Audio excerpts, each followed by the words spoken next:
Imagine a little girl with an immense passion for mixing chemicals, building rockets, solving mysteries at fake crime scenes, and playing with circuits. What this little girl later learned was that all of these activities were related to particular fields of math and science. Through her time in elementary school, this little girl loved her math and science classes. She didn't wait a second to get involved in everything possible. Her teachers were able to connect her to after-school events like Science Olympiad, where she was able to meet other young girls who had similar interests and passions to her. She was able to meet women who were majoring in math and science in college, and she was able to meet women working as scientists and engineers. Through her time in middle school, this little girl became excited yet again to join another Science Olympiad team. But this time, more scientists that were coaching were men, and there were fewer girls who were interested in these same topics. When this little girl reached high school, she was excited to explore all the new options of what she was now calling STEM. She didn't wait a second to get involved in every STEM club and class possible, from USAYPT, the physics team, to WISE, the Women in Science and Engineering Club, and yet again, another Science Olympiad team. Through her time in high school, this little girl found many female role models teaching math and science, but she struggled to find equal number of role models actually working at organizations like the NOAA, the National Oceanic and Atmospheric Administration, or NASA. She struggled to find equal number of women actually making the discoveries and building the rockets.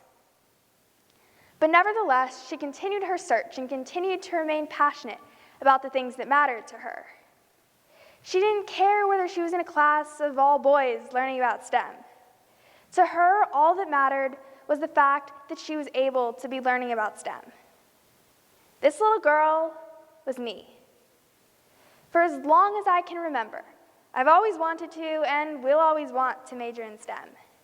And many young girls, like me, have a passion for creating chemical reactions, solving quadratic equations, creating possible genotypes for an organism, or building rockets.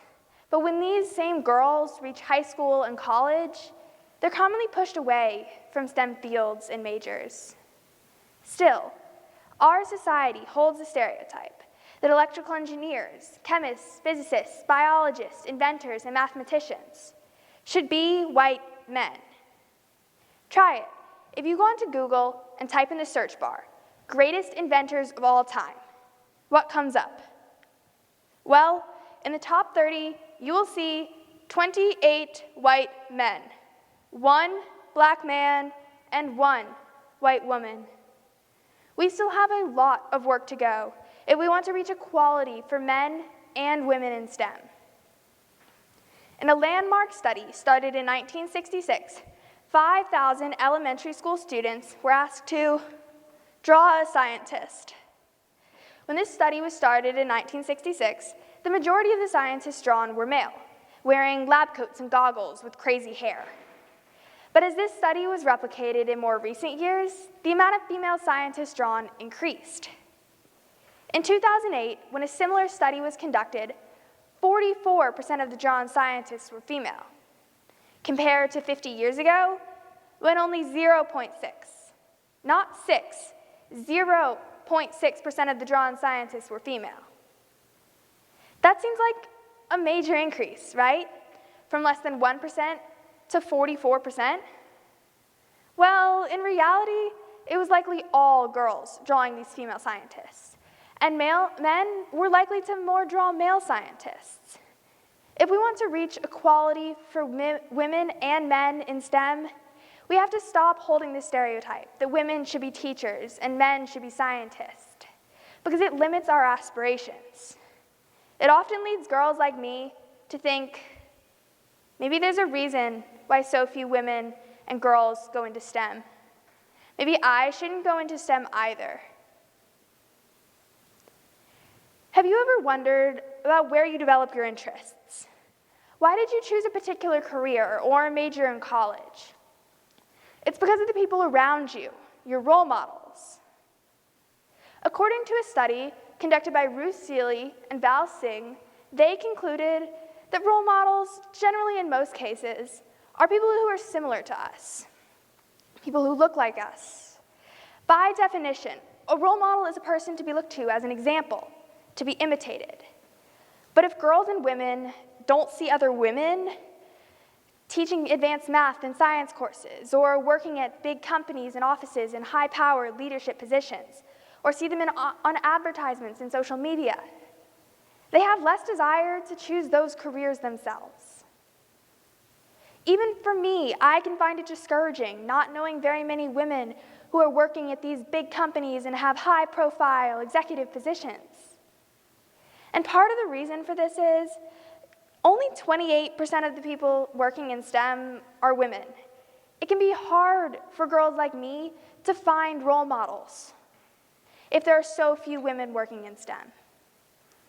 Seeley and Singh's research also concluded that role models are essential to learning new skills and understanding one's place in the environment. Their research shows the lack of female role models being a direct deterrent for women and girls to go into STEM fields and majors. According to a survey conducted by Catalyst, when women and girls don't see other women working in high-profile executive positions at super well-known companies, they have less desire to choose those careers themselves. If we want more girls and women like me to go into STEM, they need to have more role models. Okay, now I have a couple questions for you. You don't have to say anything out loud, just ponder them on your own. Have you ever heard of Ada Lovelace? Or how about Nettie Stevens? Or Mariah Goupert-Meyer? Probably not. And this is the exact problem. There have been some amazing women who have made amazing contributions to STEM, but their names and stories aren't widely well known. Ada Lovelace was the first computer programmer. She imagined the modern-day computer about 100 years before it was invented. Or Nettie Stevens, in 1904, 116 years ago, discovered the X and Y chromosome.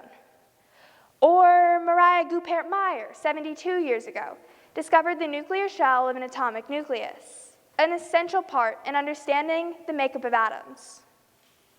Now, imagine being a woman of color. They make up the small percentage of the already small percent of women in STEM. Their names, accomplishments, and stories are less widely well known. Have you ever heard of Mae Jemison? Or how about Merit Ta? Probably not.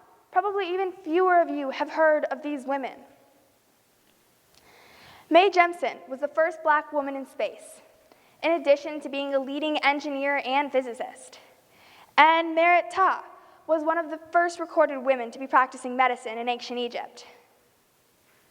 If we want more women and girls to go into STEM, we need to have more role models, because role models are essential to bringing more women and girls into STEM.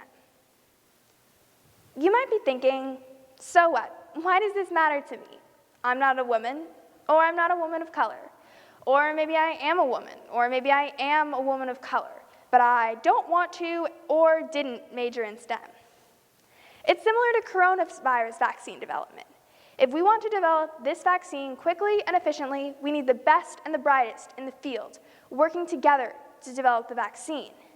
Similarly, if we want to develop vaccines quickly in the future, we need the best and the brightest considering this field. But we can't have that if we are discouraging girls and women from going into STEM fields and majors. This is not just a woman's problem. This is an everyone's problem. We need women working as textile engineers so spacesuits can fit right for all people. We need women working as chemists to see how all people will react and respond to a drug. We need innovators and inventors that represent all of us. So, next time I Google famous scientists or give a TED Talk, I don't want to have to scroll to the second or third page, or have to create my own Forbes Top 30 Under 30 of the best people in science. I want to see a well-diverse group of people. of men, women, non-binary people, people of color, LGBTQI+ members. Because everyone deserves to have a role model, and everyone deserves to be recognized for their accomplishments, regardless of their physical appearances. Thank you.